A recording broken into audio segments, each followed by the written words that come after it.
네, 오늘은 이사야서 28장 말씀입니다. 네, 이사야서 28장 1절부터 29절까지인데요. 다 읽으면 너무 길어서 제가 부분적으로만 발췌해서 읽고 강해하면서 그 내용들을 다 읽도록 하겠습니다. 28장 5절과 6절 그리고 16절을 읽겠습니다. 28장 5절과 6절 그리고 16절 5절 6절 읽겠습니다. 그날에 만군의 여호와께서 자기 백성의 남은 자에게 영화로운 면류관이 되시며 아름다운 화관이 되실 것이라. 재판석에 앉은 자에게는 판결하는 영이 되시며 성문에서 싸움을 물리치는 자에게는 힘이 되시리로다. 아멘. 16절 읽겠습니다. 그러므로 주 여호와께서 이같이 이르시되 보라 내가 한 돌을 시온에 두어 기초를 삼았노니 곧 시험한 돌이요 귀하고 견고한 기초돌이라. 그것을 믿는 이는 다급하게 되지 아니하리로다. 아멘. 네, 이사야서가 66장으로 구성되어 있고 논리적인 흐름이나 그 문학적인 깊이를 다 이해하기에는 참 쉽지 않은 그런 책임에는 틀림없습니다. 13장에서 27장까지가 하나의 단락을 구성합니다. 거기에는 열국과 역사에 대한 하나님의 심판의 메시지입니다. 그리고 28장부터 33장까지는 또 하나의 단락을 구성합니다. 여기에서는 다시 유다의 여러 죄악에 대한 고발과 심판의 메시지입니다.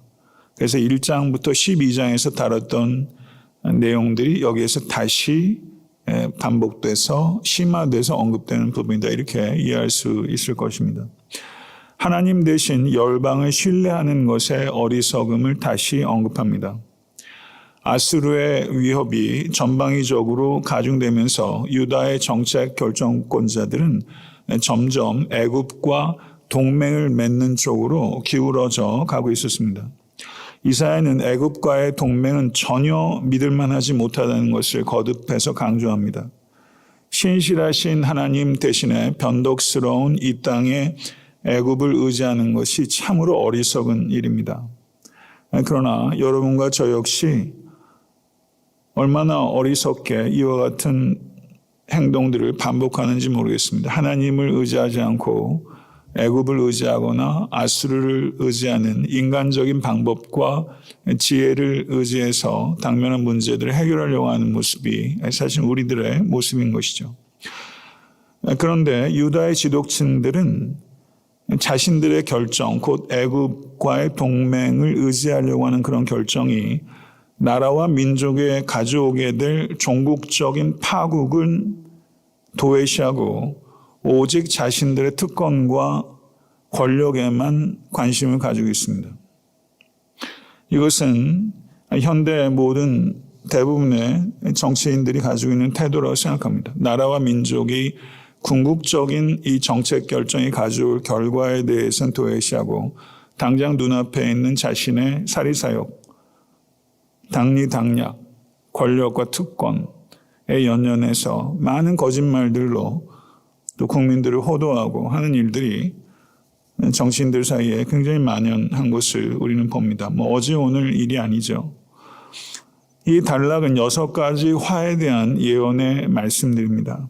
6번에 걸쳐서 히브리어 감탄사 호이라는 단어가 반복되고 있는데 오늘 본문 28장 1절을 보게 되면 화로다, 화 있을진저 이런 단어가 있습니다. 이런 단어들이 19장 1절, 29장 15절, 30장 1절, 31장 1절, 33장 1절에 반복되면서 6번 반복되고 있기 때문에 이 단락은 6가지 화에 대한 심판의 말씀이다라고 할 수 있습니다. 여기서 화로다, 화 있을진저라고 번역되고 있는 히브리어는 강렬한 놀람이나 슬픔을 표현하는 단어입니다. 더 실감나게 표현하자면 우리식으로 표현하자면 아이고 이렇게 표현할 수 있는 죽은 망자 시신 앞에서 탄식할 때 쓸 정도의 그런 강력한 슬픔과 탄식을 표현하는 그런 단어라고 할 수 있습니다. 이 단락에 이와 같은 울부짖음이 6번이나 반복되어 있습니다. 오늘 본 말씀 28장 1절부터 29절은 첫 번째 화에 대한 예언으로서 이 예언의 역사적 배경이 언제인지는 명확하게 알 수는 없습니다. 아마도 주전 722년 북이스라엘이 멸망했습니다. 주전 722년. 722년 멸망 직전에 남유다에도 아수르로부터 비롯되는 그런 위협이 매우 고조됐던 급박한 시기에 아마도 이 예언이 주어진 것으로 보여집니다. 이미 주전 732년에 아수르는 아람의 다메섹을 점령하고 또 그때 아람과 북이스라엘이 동맹을 맺었었는데 북이스라엘을 쳐서 12지파의 땅들 중에 스불론과 납달리는 이미 아수르에게 병합된 상태였습니다. 그게 주전 732년이고 아수르에 의해서 북이스라엘 멸망이 722년이고 오늘 예언의 시점은 아마도 722년 조금 전에 북이스라엘의 패망을 목전에 두고 남유다도 굉장히 심각한 위협을 아수르로부터 받고 있는 시기에 이와 같은 예언이 주어졌을 것이다. 이렇게 이해하면 될 것 같습니다. 오늘 본문은 4개의 단락으로 나누어 이해할 수 있습니다. 28장 1절부터 4절을 보게 되면 722년 북이스라엘의 사마리아가 멸망하게 될 것을 예언합니다. 1절부터 4절을 제가 한번 읽겠습니다. 에브라임의 술 취한 자들의 교만한 면류관은 화 있을진저 술에 빠진 자의 성 곧 영화로운 관같이 기름진 골짜기 꼭대기에 세운 성이여 쇠전에 가는 꽃 같으니 화 있을진저 보라 주께 있는 강하고 힘 있는 자가 쏟아지는 우박같이 파괴하는 강풍같이 큰 물이 넘침같이 손으로 그 면류관을 땅에 던지리니 에브라임의 술 취한 자들의 교만한 면류관이 발에 밟힐 것이라 그 기름진 골짜기 꼭대기에 있는 그의 영화의 쇠전에 가는 꽃이 여름 전에 처음 익은 무화과 같으리니 또 하나는 영적 불감증입니다. 여기에 보면 술에 취한 자, 술에 빠진 자라는 표현이 2번이나 언급되어 있습니다. 하나님께서는 자기 만족적인 방종으로 취해서 흥청거리는 에브라임을 우박같이 광풍같이 홍수같이 치셔서 그들의 교만한 면류관을 땅에 던지시고 그 면류관을 짓밟으실 것이다. 이렇게 표현하고 있습니다. 여기에서 주된 키워드 중에 하나가 면류관입니다. 에브라임은 여름 전에 익은 조숙한 무화과 나무 열매와 같은 신세가 돼서 신속하게 딱 먹히는 신세가 될 것이다. 이렇게 예언하고 있는 것입니다. 그런데 5절과 6절을 보게 되면 소망의 그림자가 보입니다. 북이스라엘의 사마리아가 이렇게 신속하게 삼킴을 당하는 일찍 익은 무화과 나무 열매 같은 신세가 될 것이지만 그날에도 남은 자들에게는 그 시간이 전화위복의 때가 될 것이다. 이렇게 하나님께서 말씀하세요. 5절과 6절은 같이 한번 읽으면 좋을 것 같습니다. 그날에 만군의 여호와께서 자기 남은 자에게 영화로운 면류관이 되시며 아름다운 화관이 되실 것이라. 재판석에 앉은 자에게는 판결하는 영이 되시며 성문에서 싸움을 물리치는 자에게는 힘이 되시리로다. 아멘. 여기서 보면 하나님께서 남은 자에게 되어주실 것이다. 되어주실 것이다. 되어주실 것이다. 되어주실 것이다. 4번이나 반복하고 계세요. 이 그날은 심판의 날이지만 남은 자에게는 구원의 날이고 소망의 날이라는 거예요. 우리 애타한테 섬기는 모든 성도들이 남은 자라는 의식을 가지고 이 마지막 때를 살아가실 수 있게 되길 간절히 축원합니다. 화관을 쓴 형제는 잘 상상이 되지 않는데요. 여기 보게 되면 영화로운 면류관이 되실 것이며 형제들에게는 영화로운 면류관이 되고 자매님들에게는 아름다운 화관이 되어주시면 좋겠다. 그런 생각이 드네요. 여기에 영화로운 면류관이 되어주실 것이고 아름다운 화관이 되어주실 것이고 판결하는 영이 되어주시고 싸움을 물리치는 자에게는 힘이 되어주실 것이다. 이렇게 말씀하고 계세요. 하나님이 우리에게 그런 존재라는 겁니다. 북이스라엘이 실패에도 불구하고 하나님은 자신의 목적을 성취해 나가고 계시다는 것입니다. 믿으십니까? 북이스라엘의 실패가 하나님의 실패를 의미하진 않습니다. 하나님은 심판 중에서도 이 패망을 직전에 둔 순간에서도 자기가 아니라 하나님을 자랑하고 자기를 신뢰하지 않고 하나님을 신뢰하는 자, 곧 남은 자를 위해서 그들에게 영화로운 면류관이 되어주시고 아름다운 화관이 되어주신다고 약속하셨습니다. 그리고 재판관들에게는 영을 주어줘서 그들이 공의로 판결하도록 하고 싸우는 군사에게는 힘을 주신다고 하나님께서 약속하셨어요. 이 약속이 우리에게도 주어진 약속이라고 믿습니다. 이 약속을 붙잡게 되기를 소망합니다. 7절에서 8절을 보게 되면 이 술 취함이 정치 지도자들에게만 국한된 문제는 아니라는 것을 말하고 있습니다. 종교 지도자들, 곧 제사장들과 선지자들도 술 취한 상태였다는 거예요. 이것이 문자적으로 술 취한 것을 의미하는 것이든 아니면 세상 문화에 취한 것을 의미하는 상징적인 의미든지 간에 여기에 보게 되면 7절과 8절의 내용을 제가 한번 읽겠습니다. 그리하여도 이들은 포도주로 말미암아 옆걸음치며 독주로 말미암아 비틀거리며 제사장과 선지자도 독주로 말미암아 옆걸음치며 포도주에 빠지며 독주로 말미암아 비틀거리며 환상을 잘못 풀며 재판할 때 실수하느니 모든 것 상에는 토한 것, 더러운 것이 가득하고 깨끗한 곳이 없도다. 저는 술을 안 마셔본 사람이 어떻게 이런 걸 쓸 수 있을까 싶을 정도로 너무 사실적인 거예요. 너무 사실적으로 술 취한 사람의 행태와 그 결과들을 여기 기록하고 있습니다. 제사장과 선지자들도 술에 만취해서 비틀거리고 옆걸음치고 그리고 술고래들과 같다 이렇게 표현하고 있습니다. 영적 불감증과 영적 무능력이 그 시대의 종교 지도자들의 상태였다는 것이죠. 시대는 너무나 절망적이고 절망적인 시대에 가장 깨어 있어야 될 사람들이 인사불성으로 취해 있다라고 고발하고 있는 것이죠. 방종하는 사람들이 참으로 많은 시대입니다. 방종하는 사람들의 특징이 무엇인지 아십니까? 자기를 절제할 수 있다고 생각합니다. 참 역설적이죠. 방종하는 사람들은 자기 절제를 할 수 있다는 착각을 해요. 그래서 술을 먹다가 술에 먹힙니다. 그래서 그들의 술 취함이 그들의 하는 일에까지 영향을 미쳐서 이 종교 지도자들이 환상을 잘못 풀며 재판할 때 실수하는 일들을 범해요. 이들은 하나님을 의지하지 않고 술을 의지합니다. 술 기운으로 살아갑니다.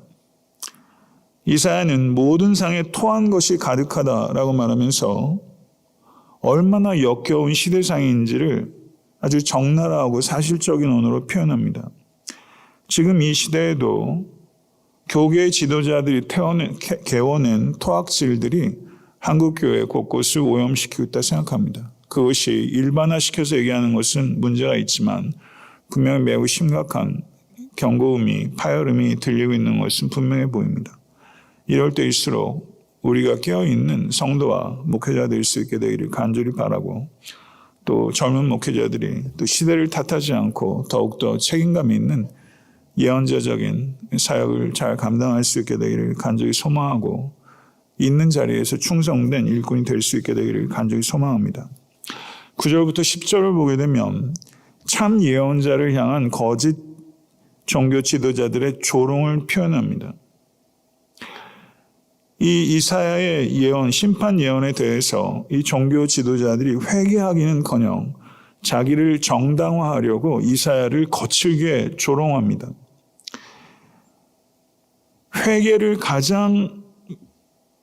회개가 가장 필요한 사람일수록 가장 회개하지 않는 특성이 있습니다. 참 아이러니한 일입니다. 정말 회개해야 되는 사람이 가장 회개하지 않습니다.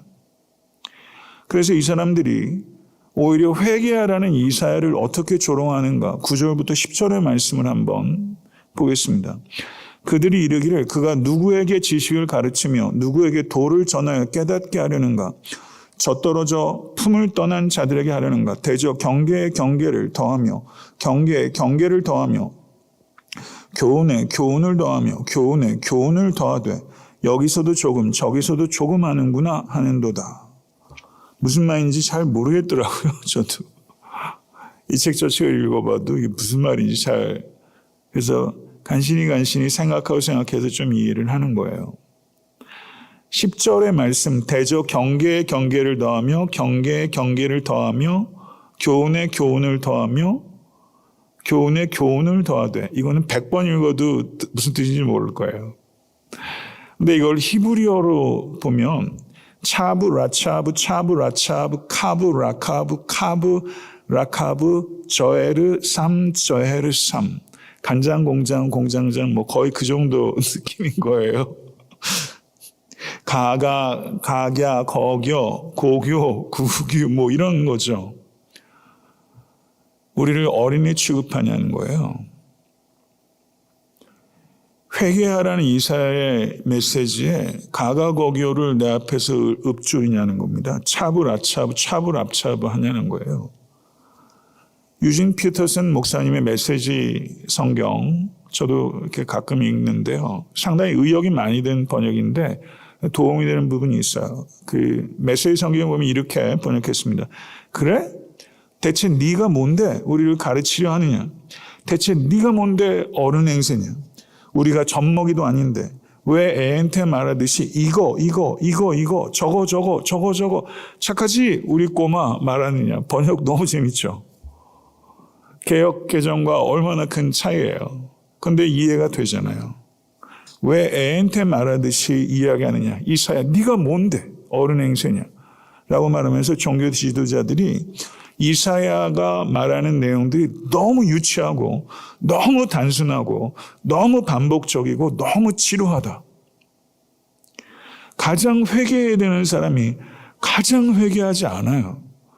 어느 시대나 가장 회개해야 되는 대상 중에 한 사람은 사실은 종교 지도자입니다. 목회자들이 가장 회개해야 되는데 목회자들이 저를 포함해서 가장 회개가 안 되는 사람들이에요. 예수님께서도 씨 뿌린 자의 비유를 통해서 길가밭 최악의 밭입니다. 최악의 밭은 바리새인과 대제사장과 서기관들이에요. 종교 지도자들이 가장 반역적일 때가 많아요. 종교 지도자들은 자신들이 회개해야 되는 외침에 대해서 어린아이 취급하지 말라고 반발할 때가 많습니다. 나아만 장군이 요단강에 가서 몸을 7번 담그는 과정에서 조금 갈등했잖아요. 그런데 가서 7번 단순한 행위를 반복하면서 몸이 씻음을 얻었어요. 그게 복음의 성격을 나타내는 거예요. 그리고 이사야의 메시지의 성격을 나타내는 거예요. 복음은 단순합니다. 복음의 핵심은 단순해요. 복음이 가지고 있는 단순하고 명확한 진리는 모든 인간은 죄로 말미암아 하나님과 단절됐다는 겁니다. 죄의 결과는 영원한 사망이며 우리는 오직 믿음을 통해 그리스도 예수의 십자가의 은혜로 말미암아 죄와 사망으로 구원을 얻습니다. 믿음은 죄를 회개하고 그리스도께서 나를 위해서 행하신 일들을 받아들이는 것입니다. 우리는 은혜로 죄를 이기는 새로운 삶을 살아갈 수 있습니다. 아멘. 할렐루야. 이것이 단순한 복음의 내용이에요. 그러나 세상 사람들은 이 복음의 단순성을 싫어합니다. 복음은 선언합니다. 모든 사람은 죄인이다. 어떤 사람도 자기의 힘으로 죄와 사망의 문제를 해결할 수 없다. 오직 하나님의 은혜로 우리는 값없이 구원을 얻는다. 이것을 싫어하는 것입니다. 이것을 받아들이기 싫어하는 거예요. 마치 이사야의 회개의 메시지를 단순하다고 지루하다고 반복적으로 싫어했던 종교 지도자들처럼 세상의 사람들은 복음의 메시지를 싫어합니다. 은혜를 몰라요. 이사야의 메시지가 자신들이 가지고 있는 지적 세련됨에 미치지 못하는 단순하고 그리고 반복된 일이라 그들은 조롱했습니다. 우리가 애인 줄 아냐고 얘기하지만 실제 영적 실체는 그들은 어린아이 같은 겁니다. 그게 실체예요. 11절에서 13절을 보게 되면 이사야가 자신을 조롱하는 종교 지도자들에게 되돌려주는 말입니다. 그러므로 더듬는 입술과 다른 방언으로 그가 이 백성에게 말씀하시리라. 전에 그들에게 이르시기를 이것이 너희 안식이요 이것이 너희 상쾌함이니 너희는 곤비한 자에게 안식을 주라 하셨으나 그들이 듣지 아니하였으므로 여호와께서 그들에게 말씀하시되 경계에 경계를 더하며 경계에 경계를 더하며 교훈에 교훈을 더하며 교훈에 교훈을 더하고 여기서도 조금 저기서도 조금 하사 그들로 가다가 뒤로 넘어져 부러지며 걸리며 붙잡히게 하시리라. 종교 지도자들이 아까 그 워드 플레이한 것처럼 지금 대받아서 이사야가 그들에게 던지는 거예요.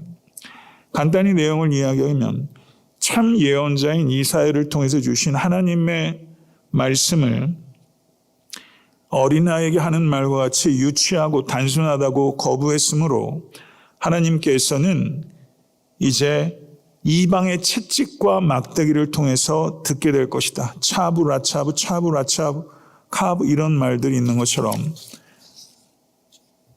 아수르의 포로로 잡혀갈 때 외국인들이 짓거리는 소리를 듣게 될 것이다. 이런 의미로 해석할 수 있습니다. 하나님의 말씀을 어떻게 듣고 계십니까? 어린아이에게 하는 말처럼 듣는 사람도 있을 겁니다. 혹은 외국어가 짓거려지는 것처럼 해독이 안 되게 나하고 무관하게 듣는 사람도 있을 수 있을 거예요. 하나님의 말씀을 어떻게 듣느냐 하는 것은 우리에게 정말 중차대한 일입니다. 하나님의 말씀이 들려야 합니다. 이 말씀이 우리의 귀를 파고 들어가서 영혼의 귀로 들을 수 있게 될 간절히 소원합니다. 들음에도 질적인 차이가 있는 거예요. 질적인 차이. 들음에 관한 비유를 예수께서 가르치셨잖아요. 첫 번째 밭의 문제는 딱딱한 밭이요. 두 번째 밭의 문제는 쉘로하다는 문제였고 세 번째 가시밭의 문제는 dirty하다는 게 문제입니다.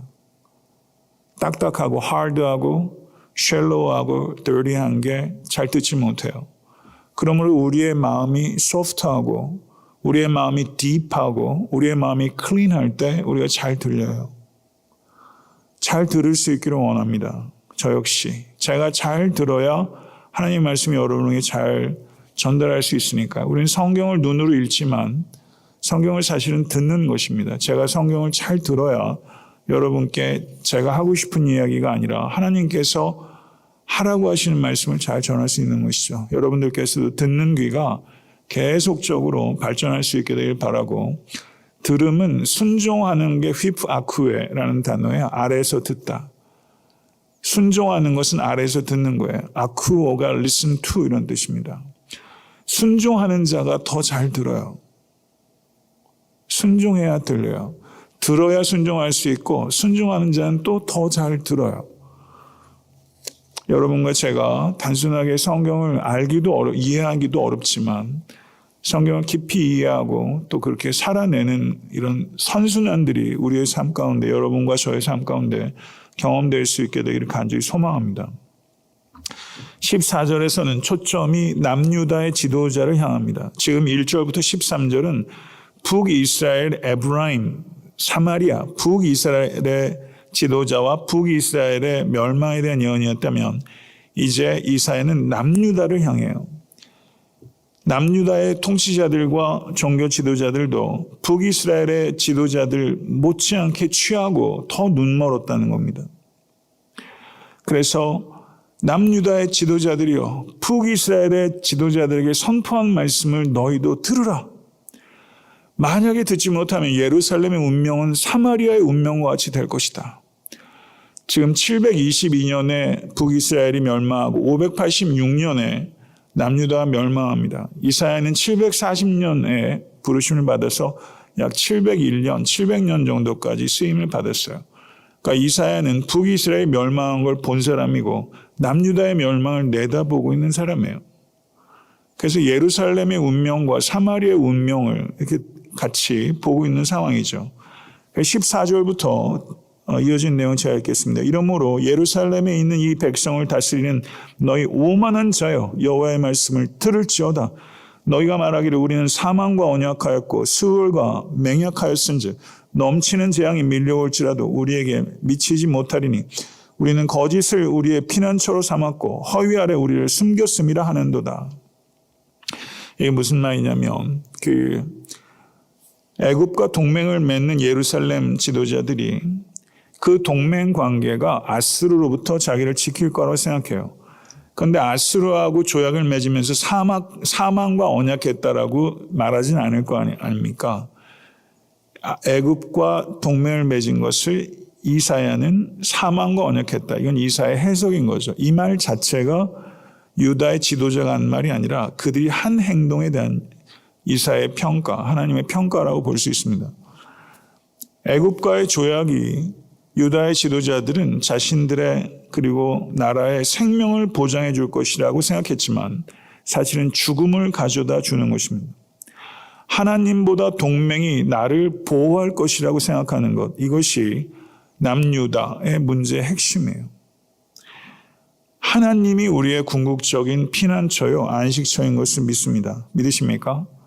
하나님이 아닌 혹은 하나님보다 더 의지하는 것, 그게 우상이요, 그것이 잘못된 생각이라는 것입니다. 참된 안식처인 하나님께로 달려가지 않으면 다른 안식처는 없습니다. 믿으십니까? 이들이 동맹과 조약한 외교 문서 서명하죠. 그런데 그 서명한 외교 조약은 마치 사형 집행서에 서명한 것과 같은 것이다. 이렇게 이사야는 그 실체를 이야기하고 있는 것입니다.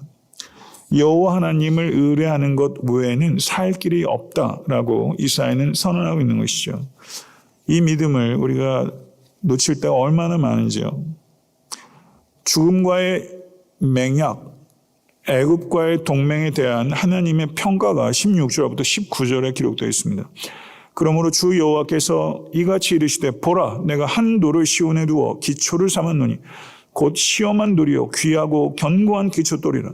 그것을 믿는 이는 다급하게 되지 아니하리로다. 아멘. 나는 정의를 측량줄로 삼고 공의를 저울추로 삼으니 우박이 거짓의 피난처를 소탕하며 물이 그 숨는 곳에 넘칠 것인즉 너희가 사망과 더불어 세운 언약이 패하며 수월과 더불어 맺은 맹약이 서지 못하며 넘치는 재앙이 밀려올 때 너희가 그것에게 밟힘을 당할 것이라. 그것이 지나갈 때마다 너희를 잡을 것이니 아침마다 지나가며 주야로 지나가리니 소식을 깨닫는 것이 오직 두려움이라. 이렇게 말하면서 하나님을 건축자에 비유해요.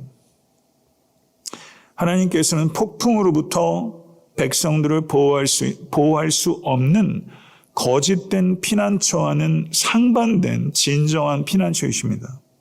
믿습니다. 하나님께서는 시온에 귀하고 견고한 기초돌을 세우실 것이라고 선포하셨어요. 이 돌을 기초돌로 삼을 것인지 아니면 다른 것을 기초돌로 삼을 것인지 이것이 이스라엘 백성들의 선택이요. 이것이 여러분과 저의 삶의 선택입니다. 이 돌의 치수는 하나님의 공평과 의로 이루어져 있습니다. 이 돌은 어떠한 충격이 와도 넘어지지 않으며 이 돌 위에 짓는 집은 결코 허물어지지 않습니다. 결코 낙심하지 않을 것이며 여기에 보면 다급하게 되지 아니하리로다 이렇게 표현하고 있죠. 그 돌을 믿는 자는 다급하게 되지 않습니다. 믿으십니까? 우리가 얼마나 한 주 하루 살아가면서도 다급하고 조급하게 살아갈 때가 얼마나 많은지 모르겠어요. 다급하게 되지 아니하리로다. 그것을 믿는 이는 귀하고 견고한 기초돌이라. 이 기초돌, 귀하고 견고한 이 기초돌의 궁극적인 성취는 우리 주 예수 그리스도이십니다. 성경에 기록하였을 때 보라 내가 택한 보배로운 모퉁이 돌을 시온에 두노니 이 말씀을 인용한 거죠. 그를 믿는 자는 부끄러움을 당하지 아니하리라 하였으니 그러므로 믿는 너희에게는 보배이나 믿지 아니하는 자에게는 건축자들의 버린 그 돌이 모퉁이의 머릿돌이 되고 또한 부딪히는 돌과 걸려 넘어지는 바위가 되었다 하였느니라. 아멘. 이렇게 베드로가 이 말씀을 인용하고 있어요. 이 반석 예수 그리스도를 신뢰하면 영생을 얻을 것이요 예수 그리스도를 불신하면 영벌을 받게 되는 것입니다. 그리고 이 귀하고 견고한 돌을 의지하게 되면 우리는 견고하게 반석 위에 서게 될 것입니다. 믿으십니까? 믿음대로 사는 여러분과 제가 될 수 있게 될 간절히 소망합니다. 반면에 세상 은신처는 재앙에서 벗어나기는커녕 더 위태롭게 된다라는 속성이 있습니다. 재앙에 휩쓸려 가게 돼요. 하나님을 피난처, 안식처로 삼지 않으면 그것이 결과라는 거예요. 20절 한번 보세요. 아주 흥미로운 말이에요. 20절 같이 한번 읽어보겠습니다. 침상이 짧아서 능히 몸을 펴지 못하며 이불이 좁아서 능히 몸을 싸지 못함 같으리라 하셨나니. 아멘. 제가 아이들이 가끔 무섭다 그러면 아이들 침대 가서 잘 때도 있고 애들이 무섭다고 또 안방으로 오면 애들이 하도 뒤척여가지고 제가 아이들 방으로 혼자 도망갈 때가 있어요. 그건 침대가 작아요. 예. 능히 몸을 펴지 못하며 이게 저는 뭔지 알아요. 하나님이 아닌 다른 것을 의지하는 것이 마치 이런 거라는 거예요. 짧은 침대 그리고 좁은 이불과 같아서 몸을 필 수도 몸을 덮을 수도 없는, 그래서 진정한 위로와 안식을 주지 못하는 짧은 침대, 좁은 이불과 같다. 이게 얼마나 그렇죠? 얼마나 현실적이고 공감이 되는 영적 진리를 드레핀 백합화와 공중을 나는 새를 통해서 염려하지 말 것을 가르치셨던 우리 주님처럼 또 하나님께서는 이렇게 그냥 우리 일상에 있는 일들을 통해서 이렇게 영적 진리들을 소소하게 평범하게 그렇지만 비범한 영적 진리들을 우리에게 말씀해 주세요. 그래서 여러분 집에 가서 침대 보실 때 예전과는 다른 눈으로 침대를 보실 수 있을 것 같아요. 네. 자, 이런 걸 좀 발견할 수 있으면 좋겠어요. 예전에 제가 어떤 시를 좀 좋아했었는데 하나님의 은혜를 망각하고 살다가 이렇게 눈물이 그렁그렁한 눈을 하늘을 봤는데 낫달이 눈에 보였답니다. 낫달. 예, 낮에 낫달. 그러면서 발견하지 못했던 달을 낮에 보는 것처럼 아주 장렬한 태양처럼 폭양 아래라는 삶의 고난 가운데 신음하다가 낫달을 딱 발견하는 순간 그 시인이 아주 통곡을 하는 거거든요. 낫달을 그렇게 보는 거죠. 저도 유학생활 힘들게 하면서 이렇게 산책하는 게 거의 유일한 희망이었는데, 그러면서 이렇게 그때 새벽에 들었던 새소리, 애가 전 너무 좋아. 그때 이후로는 제 새소리가 저는 상당히 특별해요. 새벽에 꾸역꾸역 공부한다고 밤새고서 새벽 한 3, 4시쯤 우는 새소리 들으면서 그래서 제가 그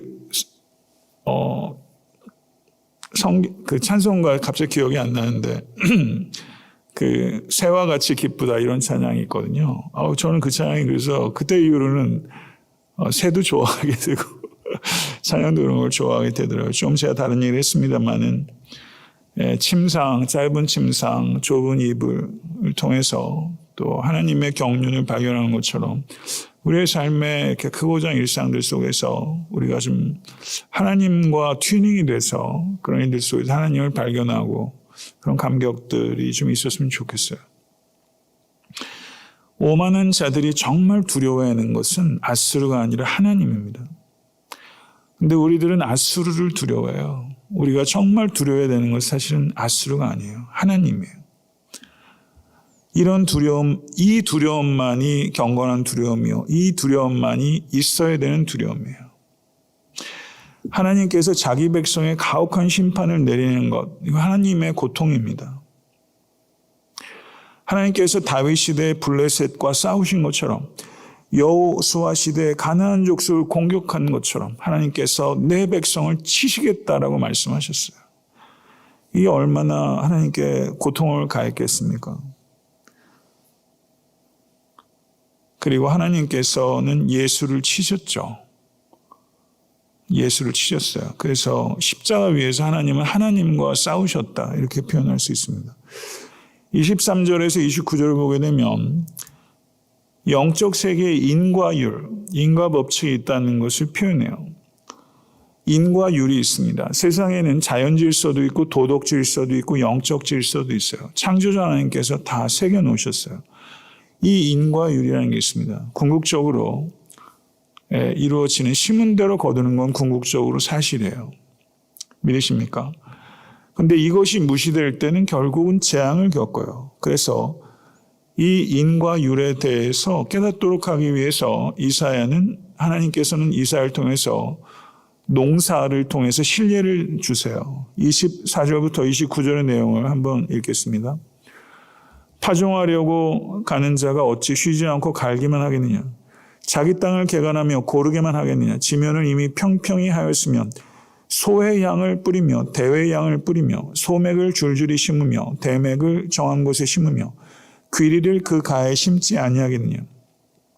이는 그의 하나님이 그에게 적당한 방법으로 보이사 가르치셨으며 소의 양은 도리깨로 떨지 아니하며 대의 양에는 수레바퀴를 굴리지 아니하고 소의 양은 작대기로 떨고 대의 양은 막대기로 떨며 곡식은 부수는가 아니라 늘 떨기만 하지 아니하고 그것에 수레바퀴를 굴리고 그것을 말굽으로 밟게 하지라도 부수지는 아니하느니 이도 만군의 여호와께로부터 난 것이라. 그의 경영은 기묘하며 지혜는 광대하니라. 아멘. 그의 경영은 기묘하며 지혜는 광대하니라. 믿으십니까? 네. 농부는 해야 할 일과 하지 말아야 될 일을 알아요. 농부가 가방끈이 길건 짧건, 농부가 가방끈이 길면 뭐 얼마나 길겠어요. 그렇죠? 그런데 농부는 해야 할 일과 하지 말아야 될 일을 알아요. 요즘 귀농하는 사람들도 많고 제 후배도 멀쩡히 연구원으로 있다가 귀농해서 농사 짓고 있더라고요. 저도 농사 짓고 싶어요. 근데 농부는 해야 할 일과 하지 말아야 될 일을 알아요. 농부는 쟁기질을 합니다. 그런데 쟁기질이 목적은 아니에요. 그 다음 순서가 있다는 걸 알아요. 씨를 뿌리기 위함이에요. 근데 씨를 뿌릴 때는 여러 종류의 씨앗들을 섞지 않아요. 그래서 정해진 곳에 섞지 않고 분리해서 뿌려요. 그리고 타작할 때는 곡식에 맞는 타작 도구를 써요. 도리깨도 있고 수레바퀴도 있고 작대기도 있고 막대기도 있고 말굽도 있고 그래요. 곡식의 종류와 그 강도에 따라서 타작하는 도구가 달라지는 거죠.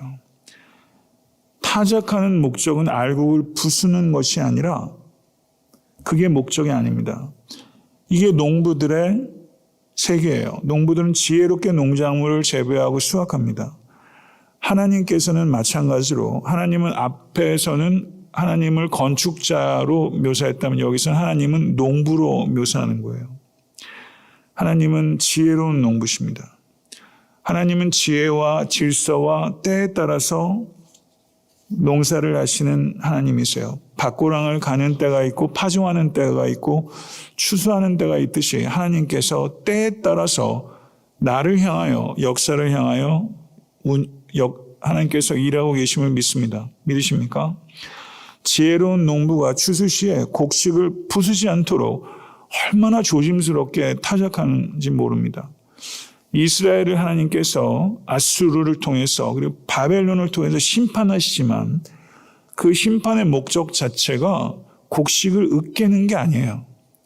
곡식을 파괴하는 게 아니라 추수하기 위한 거라는 거예요. 하나님의 심판은 때로 혹독하지만 과도하지 않아요. 하나님은 공의로우시면서 동시에 사랑이신 하나님이시기 때문에 알곡을 추수하기 위해서 막대기로 때로는 도리깨로 때로는 수레바퀴로 이렇게 해서 그 알곡을 거두는 것처럼 하나님께서 죄로 인해서 심판이 불가피한 이스라엘 백성들을 타작하시지만 그 타작은 목적 있는 타작이고 회복과 추수를 위한 타작이라는 것이죠. 이 사실을 정말 깨닫는다면 이 의미를 정말 북이스라엘 백성들이 이사야의 이 말을 들었다면 그 남유다의 백성들이 이 말씀을 정말 들었다면 나라의 패망을 목전에 두고서도 그 패망의 의미를 달리 해석할 수 있었을 거예요. 이게 내 신세가 뭐냐 이런 게 아니라 하나님께서 추수하신다. 역사의 진정한 주권자이신 하나님의 섭리 가운데 이 모든 일이 이루어지고 있다라는 것을 알게 되면 매우 아픈 삶의 현실 속에서도 요동하지 않을 수 있었을 겁니다. 말씀을 맺겠습니다. 아무리 긴급해도 우리들은 애굽을 의지하는 것이 아니라 하나님만을 의지하기로 결단합시다.